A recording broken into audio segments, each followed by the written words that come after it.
Hey, what's up guys? This is your boy Renix Malang. So may nag-comment pala guys, sabi niya, maganda ang kwarto, sabi ni Sir Berman. Ala. Sana all maganda. Pero sa totoo talaga yan guys, di talaga yan maganda. Nagkataon lang talaga na naglinis. Maganda lang talaga yung kwarto ko guys pag nalinisan, pero pag hindi, grabe, super kalat. So makita ko sa inyo guys. Dito lang kasi nakikita banda ni Sir, kaya nasasabi niya na super ganda yung kwarto. Kasi hindi siya makalat, pero pag makita mo doon dito banda, kita ko sa inyo.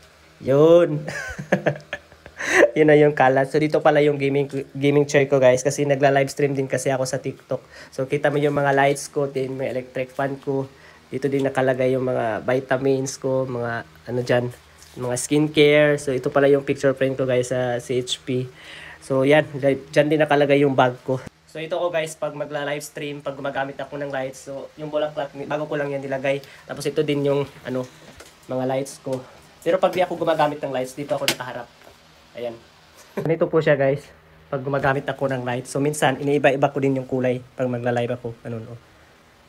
So ito yung mga ano ko, yung gaming chair ko, tapos yung mga lights. Ayan siya. So yun po yung kwarto ko guys, medyo makala talaga siya. Lalong-lalo na sa streaming area ko. Daming wire. Maliit lang din kasi yung kwarto ko guys, pero okay lang naman siya.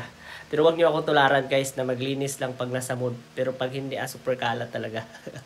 So yan lang po guys. Babu!